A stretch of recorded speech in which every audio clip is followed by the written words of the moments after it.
पक्षमा भएको सफलता त्यसलाई हामी स्मरण गर्दैछौँ।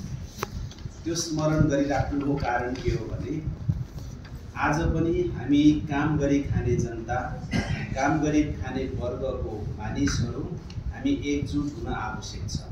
सरल भाषामा भन्ने हो भने त्यो इतिहास बारेमा फेरि यसरी चर्चा परिचर्चा गर्नुको कारण र उद्देश्य के हो भने हामीसँग सङ्घर्ष बाहेक अर्को विकल्प छैन। कुनै पनि हाम्रा अधिकारका कुराहरू, सुविधाका कुराहरू, सफलताका कुराहरू, उपलब्धिका कुराहरू कसैले पनि हामीलाई माया गरेर, कसैले पनि हामीलाई एउटा राम्रो किस्तीमा राखेर हामीलाई हस्तान्तरण गर्दैन। ल भाइ आजदेखि तिमीहरूलाई यति तिमीहरूले यति पाउने भयो, यो सुविधा अब मिल्ने भयो, अब खान लाउन बस्न पाइने भयो, सबैले उत्तिकै अधिकार पाउने भयो।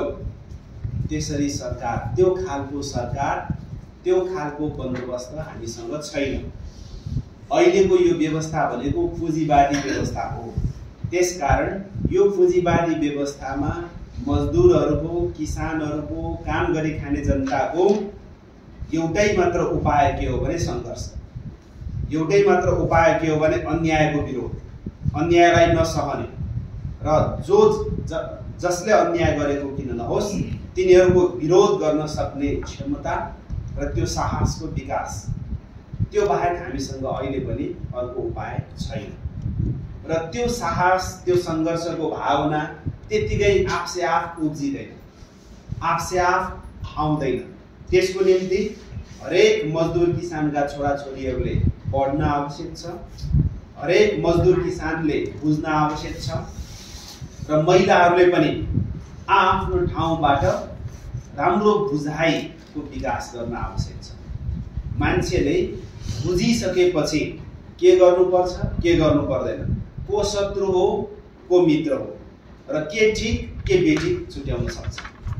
यहाँ समस्या के हुन्छ भने के ठिक के बेठिक छुट्याउनलाई गाह्रो हुन्छ, को सही को गलत भन्ने कुरा छुट्याउनलाई गाह्रो हुन्छ। उही जस्ता उस्तै जस्तो लाग्ने, किनभने पुँजीवादी व्यवस्थामा भ्रम फैलाउन तिनीहरू अत्यन्त माहिर हुन्छ। जसरी केपी बाहरू भ्रम फैलाउँछन् हैन, कमरेड प्रचण्डहरू भ्रम फैलाउँछन्, लामिछानेहरू भ्रम फैलाउँछन् हैन। हो यो पुँजीवादी व्यवस्थामा चटकेहरू नेता बनेर निस्किन्छन् हैन। र खलनायकहरू दृश्यमा के देखिन्छन्, जनताको नायकको रूपमा तिनीहरूले हिन्दी फिल्ममा जस्तै गुण्डाहरू, डनहरू हैन, ठुला भ्रष्टाचारीहरू, तिनीहरू खलपात्र भनिन्छ। वास्तवमा तिनीहरू खलनायकहरू, तर पुँजीवादी व्यवस्थाले ती नै खलनायकहरूलाई वास्तविक नायक, देशका नायक भनेर तिनीहरूले चित्रण गर्छन् र तिनीहरूलाई प्रस्तुत गर्छन् र जनतालाई हो जस्तो लाग्ने। ओहो होला त नि हैन। यति साह्रो मान्छेहरूले समर्थन गरेपछि, 50-55 हजारले भोट हालेपछि ठिकै त होला नि, तिनीहरू मन्त्री बनेपछि त राम्रो गरिहाल्ला नि भन्ने। हेर्नुहोस् त, पुँजीवादी व्यवस्थाको एउटै मात्र विशेषता के हो भने झिलिमिली, बहुसङ्ख्यक जनतालाई बेकुफ बनाउने, तिनीहरूलाई अशिक्षित नै बनाउने र तिनीहरूबाट फेरि पनि फाइदा लुट्ने, तर ती बहुसङ्ख्यक जनतालाई केही पनि नदिने। पुँजीवादी व्यवस्थाको एउटा विशेषता भनेको त्यही नै। साथसाथै तपाईँ बजार मात्र यसो जानुस्, नक्कली सामानहरूलाई यस्तो झिलिमिली खोल राखेर त्यसको प्रचार पनि त्यस्तै राम्रो हुन्छ, आकर्षक प्रचार, र साथसाथै तिनीहरूको खोल पनि त्यत्तिकै राम्रो हुन्छ।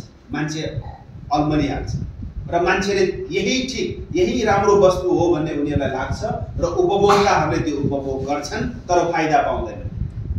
हेर्नुहोस् त, हो त्यसकारण पुँजीवादी व्यवस्था त्यसरी नक्कली हुन्छ, पुँजीवादी व्यवस्था त्यस्तो झुठो हुन्छ, पुँजीवादी व्यवस्था त्यस्तो हानिकारक हुन्छ र पुँजीवादी व्यवस्था अघि भनिए झै पुँजीवादी व्यवस्थामा एकदम हातमा गन्न मिल्ने मानिसहरू धनी हुन्छन्। उनीहरूले नै मात्र, तिनीहरूका आसेपासेहरूले नै मात्र आलिशान महलहरूदेखि लिएर सारा सुविधा, सारा सत्ताको उपभोग तिनीहरूले गर्छन्। बाँकी दुनियाँ जो 24 घण्टा, जो अहोरात्र खेत खलिहानमा काम गर्छन्, मजदुरी गर्छन्, पसिना बगाउँछन्, तर तिनीहरूको हातमा लाग्यो शून्य हुन्छ। यो हो दुर्भाग्य।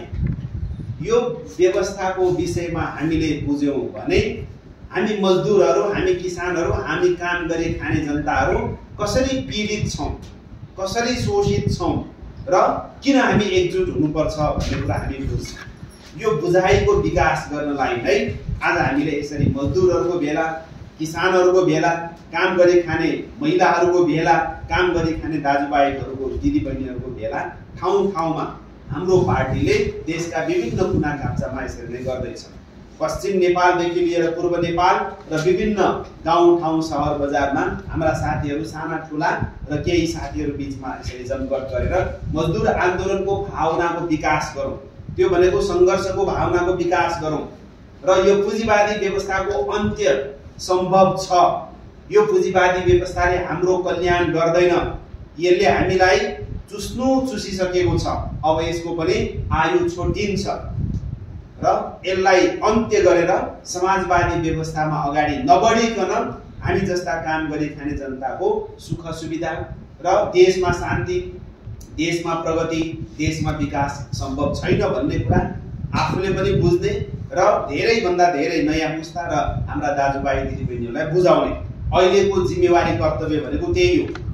मई दिवसको उद्देश्य, मई दिवस मनाउनुको एउटा उद्देश्य यो पनि हो। पुँजीवाद किन असफल हुन्छ, पुँजीवादको अन्त्य किन अवश्यम्भावी या निश्चित छ र पुँजीवादको अन्त्य सँगसँगै समाजवादी व्यवस्थाको उदय कसरी हुन्छ र त्यो किन अनिवार्य छ भन्ने बारेमा हामीले बुझ्न आवश्यक छ। र हामी सबैले मनमा राखौँ, प्रजातन्त्र भनेको के हो भने बहुसंख्यक जनताको शासन हैन। प्रजातन्त्र भनेको के हो? या बहुसंख्यकले चुनेको मात्र होइन, बहुसंख्यक जनताको शासन।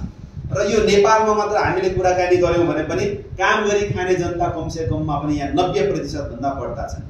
काम नगरी चुसी मात्र खाने शोषकहरू यो देशमा 100 मा 8 जना होलान्, 100 मा 10 जना होलान्, तर बाँकी 90 जना मानिसहरू काम गर्छन्, इमानदारीपूर्वक मेहनत गर्छन्, तर तिनीहरूको शासन छैन। हाम्रो नेपालमा शासन कसको छ? जमिनदारहरू, ठुला जमिनदारहरूको, ठुला उद्योगपतिहरूको। चुनाव जितेर जान्छन् तिनै उद्योगपतिहरू, तिनै जमिनदारहरू, तिनै ठुला किसानहरू, ठालुहरू, हिजोकै राणा साहेबका सन्तानहरू, हिजोकै बाबु साहेबका सन्तानहरू अहिले पनि चुनाव आएको खण्डमा पनि तिनीहरू नै जितेर जान्छन्। त्यसकारण हामीले बुझ्नुपर्छ के हो भने यो अहिलेको संसदीय व्यवस्था, पुँजीवादी व्यवस्थामा पनि सामन्तहरूको शासन छ, पुँजीपतिहरूको शासन छ, जमिनदारहरूको शासन छ र ठुला मालिकहरूको र हिजोका चुसाहाहरूको शासन अहिलेसम्म पनि छ। र त्यसकारण अहिलेसम्म पनि वास्तविक मजदुरहरू, वास्तविक किसानहरूको शासन व्यवस्था र तिनीहरू प्रतिनिधि भएर धेरैभन्दा धेरै जान सकिरहेको अहिले पनि अवस्था छैन। स्थानीय पालिकामा किन नहोस्, प्रदेशमा किन नहोस्, संसदमा किन नहोस्। त्यसकारण अब यसलाई उल्टाइदिनुपर्छ, यो हुँदैन। यदि प्रजातन्त्र, वास्तविक प्रजातन्त्र हामीले चाहेका हौं भने बहुमत जनताको शासन हुनुपर्छ, अल्पमत माथि बहुमतको शासन त्यो हुनुपर्छ। त्यो सम्भव कहाँ हुन्छ? समाजवादी व्यवस्थामा हुन्छ। पुँजीवादी व्यवस्थामा त्यसको ठीक विपरीत, एकदम एक मुठी मानिसहरूले बहुसंख्यक मानिसहरूमाथि शासन गर्छन्, ब्रह्मलुट गर्छन्। अहिले हाम्रो देशमा कति साह्रो ब्रह्मलुट भइरहेको छ। त्यो दिन छैन जुन दिन भ्रष्टाचारको काण्डको खबर हामी सुन्दैनौँ। त्यो दिन हुँदैन जुन दिन एउटा भनौँ काण्ड अथवा भनौँ एउटा देश विरोधी सन्धि सम्झौता भएको खबर नआएको दिन हुँदैन। हेर्नुस् त हाम्रो अवस्था हेर्दा हेर्दै हामीलाई त प्रजातन्त्र भनियो, बहुदल भनियो, गणतन्त्र भनियो। यो 33-34 वर्षमा यो एक पुस्तामा पनि हामीले हाम्रो देशमा परिवर्तनको हामीले उपभोग गर्न पाएनौँ। परिवर्तन भयो होला कसको निम्ति? एमाले माओवादी कांग्रेसका टाउकेहरूको निम्ति। तिनीहरूले आलिशान महलमा बसेर ठुला हिजोका राणाहरूले जस्तै तिनीहरूले पनि सुख सुविधा उपभोग गरे होलान्, तर गरेका छन् भ्रष्टाचार गरेर, कुकर्म गरेर, अपराध गरेर। तर बहुसंख्यक जनताको जीवन अहिले हेर्दै झन्झन विकराल स्थितिमा, झन्झन विषम परिस्थितिमा छ। आर्थिक रूपमा पनि हाम्रो देश अहिले गतिलो अवस्थामा छैन। सबैले सुनिराखेकै हुनुपर्छ। व्यवसाय गर्नेको अवस्था एकदमै नराम्रो छ। खेती किसानी गर्नेको त भन्नै परेन। मजदुरहरूले ज्याला पाइरहेका छैनन्। हेर्नुहोस् त, तर मन्त्री बन्नेहरूलाई केही मतलब छैन। उनीहरूलाई खाली एक ठान यो जिन्दगीमा मन्त्री एकचोटि बनिहाल्ने। हेर्नुहोस् त, उनीहरूलाई पदमा पुर्याउनको निम्ति जनता एकदम नाङ्गै बस्नुपर्ने, जनता भोकै बस्नुपर्ने, जनता बेघरबार भएर बस्नुपर्ने। यो स्थिति यो उपयुक्त स्थिति होइन, यो हुनै पर्ने स्थिति होइन। त्यसकारण अहिले यो परिस्थिति बदल्नको निम्ति पनि हामीले किसानका छोराछोरीहरूले, मजदुरका छोराछोरीहरूले यो कुरा बुझ्न आवश्यक छ। यो व्यवस्था नै परिवर्तन नगरिकन एक दुई जना मात्रले राम्रो गर्छु भन्दैमा त्यो राम्रो हुन सम्भव छैन। हेर्नुहोस् त, अहिले सहकारी पीडितहरूको अवस्था एक्चुअली हेर्नुहोस् त, सहकारीबाट जनताको पैसा लुट्ने ठग्नेहरू मन्त्री बनेका छन्, गृहमन्त्री बनेका छन्, होइन, सांसद बनेका छन्। उनीहरूलाई केही पनि त्यस्तो एक हिसाबले भनौँ दण्ड सजाय दिइन्न, उल्टै पुरस्कार दिइन्छ। तर जनता त्यो सहकारी आफ्नो भनौँ ठेलागाडा चलाएर मकै पोलेर जम्मा गरेको पैसा तिनीहरू फिर्ता दिँदैन। फिर्ता नदिइकन त्यसमा मोज मजा गर्छन्, होइन। तिनीहरूलाई त्यसमा कुनै पनि हीनता बोध छैन। हेर्नुहोस् त, यो जानाजान यो डकैती हो कि होइन? यति साह्रो हुँदा पनि यो देशमा सरकार केही गर्दैन, मौन छ, सरकार लाचार छ। यस्तो खालको व्यवस्था हुँदो रहेछ पुँजीवादी व्यवस्थाको। त्यसकारण हामीले विरोध गरेका हौँ। सहकारी पीडितहरूलाई अब मई दिवसको हाम्रो आवाज त के हुनुपर्छ भने सहकारी पीडितहरूलाई तुरुन्तै उनीहरूको पैसा फिर्ता दिनु, होइन। मिटर ब्याज पीडितहरूमाथि अन्याय भइरहेको छ, चर्को अन्याय भइरहेको छ। उनीहरू एकदम बेघरबार छन्, उपचार गर्न पाइरहेका छैनन्, खान पाइरहेका छैनन्, लाउन पाइरहेका छैनन्। आज त्यसैभरिको एउटा समस्याको रूपमा छ मिटर ब्याज पीडितहरूको समस्या। हेर्नुहोस् त, हो आजको मई दिवसमा ती वास्तविक मिटर ब्याज पीडितहरूमाथि अन्याय भएको छ। तिनीहरूमाथि न्याय हुनुपर्छ र सरकारले त्यसको जिम्मेवारी लिनुपर्छ र सरकारले त्यसको तुरुन्त समाधान गर्नुपर्छ। त्यो नभएसम्म यो देशमा शान्ति सुरक्षा हुन्छ जस्तो मलाई पनि लाग्दैन। अब मर्दा क्या नगर्दा भन्छ नि त, होइन। आफ्नो घरबार गुमिसकेपछि अब त्यो दिन नआउला भन्न सकिन्न। मन्त्री होस् या गृहमन्त्री होस् या कुनै पनि टाउके होस् या सांसद, यदि तिनीहरू सहकारीका ठगहरू हुन्, जनताको तिनीहरूले सम्पत्ति लुटेका छन्, पैसा हिनामिना गरेका छन् भने तिनीहरूलाई ठाउँका ठाउँ गोली ठोक्ने दिन पनि अब आउँछ। त्यसलाई अब त्यतिखेर त्यसलाई अशान्ति भन्न मिल्दैन। मान्छेले आफ्नो बालबच्चा, होइन, आफ्नो पैसा त्यहाँ राखेको जम्मा गरेको, अब आफ्नो बालबच्चा मरेको हेरिराख्नु पर्यो भने त्यस मान्छेले त्यो खालको अराजक लाइन लियो भनेर अनि त्यतिखेर कराइराख्नुको कुनै अर्थ हुँदैन। त्यसकारण यो स्थितिको विषयमा पनि यो देशमा यसरी किन यस्तो खालको गोलमाल, होइन, आर्थिक रूपमा यस्ता खालका बेइमानीहरू कसरी भए, त्यो विषयमा पनि हामीले बुझ्न आवश्यक छ। सारमा भन्नुपर्दा पुँजीवादी व्यवस्थाको चरित्र नै यस्तो हुन्छ। पुँजीवादी व्यवस्थामा यस्तो कुकर्म, आर्थिक अपराध, अरू अपराध, सामाजिक अपराध, साथसाथै भ्रष्टाचार, त्यो भनेको पुँजीवादी बन्दोबस्तमा छाया जस्तै हुन्छ। पुँजीवादी व्यवस्थामा छाया जस्तै हुन्छ। त्यसकारण हामीले पुँजीवादी व्यवस्थाकै विकल्प खोज्नुपर्छ। अब प्रचण्डको विकल्प, प्रधानमन्त्रीको विकल्प, गृहमन्त्रीको विकल्प त्यो मात्र होइन, यो सिङ्गो व्यवस्थाकै विकल्प हामी सबैले खोज्नुपर्छ। त्यो भनेको पुँजीवादी व्यवस्था पछि अनिवार्य रूपमा कार्ल मार्क्स एङ्गेल्सले 1848 मा लेख्नु भएको कम्युनिस्ट घोषणापत्रमा भनिए चाहिँ पुँजीवाद एक हिसाबले अगाडि बढ्छ बढ्छ बढ्छ बढ्छ, तर त्यो दिन आउँछ जुन दिन पुँजीवाद असफल हुन्छ र त्यहाँ मजदुर वर्गले, सर्वहारा वर्गले राज्य सत्ता कब्जा गर्छ र त्यहाँ सर्वहारा वर्गको हुकुम कायम हुन्छ भनेर उहाँहरूले आजभन्दा 150-200 वर्ष अगाडि 1848 मा दिनुभएको कम्युनिस्ट घोषणापत्रमा यही कुरा छ। त्यसकारण त्यसमा पनि लेखिएको छ संसारका मजदुरहरू एक हुन् भनेर। त्यसको अर्थ के हो भने जबसम्म मजदुरहरू चेतित हुँदैनन्, जबसम्म मजदुरहरू सङ्गठित हुँदैनन्, वास्तविक आन्दोलन, वास्तविक अधिकार हामी पाउँदैनौँ। त्यसकारण पहिलो कुरा भनेको मजदुरहरूको सङ्गठन हुनुपर्छ, गरिबहरूको सङ्गठन हुनुपर्छ, पीडितहरूको सङ्गठन हुनुपर्छ, पछाडि परेकाहरूको सङ्गठन हुनुपर्छ। यो कुरा पनि हामी सबैले बुझौँ। सङ्गठन नभइकन अधिकारको कुरा, सङ्गठन नभइकन प्रगतिको कुरा, संगठन नभइकन सङ्घर्षको कुरा त्यो गफ मात्र हुन्छ। स्वतन्त्र स्वतन्त्र स्वतन्त्र भनेर त्यो सम्भव छैन। महत्त्वपूर्ण कुरा, कसैले हामी त स्वतन्त्र हुन्छौँ भनेर भन्छन् भने त्यो धोकेबाज हो, त्यो गफाडी हो, त्यो उसले विश्वासघात गर्दैछ। बरु भन्नुपर्ने के हुन्छ भने होइन, हामी स्वतन्त्र होइन, हामी सङ्गठित बनौँ, गरिबहरू एकजुट बनौँ, होइन, धनी मानीहरू विरुद्धमा हामी सङ्घर्ष गरौँ, त्यो भन्नुपर्ने हो। साथसाथै यो मई दिवसले, अन्तर्राष्ट्रिय श्रमिक दिवसले हामीलाई के भन्छ भने मजदुरहरूको, काम गरी खाने जनताको आफ्नै सङ्गठन हुनुपर्छ र विचारले त्यो सुसज्जित हुनुपर्छ। हामीसँग विचार हुनुपर्छ। त्यो विचार भनेको हाम्रो सन्दर्भमा भन्ने हो भने आमूल परिवर्तनको विचार। त्यो भनेको के हो भने सर्वहारा क्रान्तिको विचार। त्यो भनेको के हो भने समाजवादी क्रान्तिको विचार। त्यो भनेको के हो भने जनतालाई एकजुट बनाएर परिवर्तनको निम्ति तयार गर्ने, नयाँ समाज निर्माण गर्ने नयाँ विचार।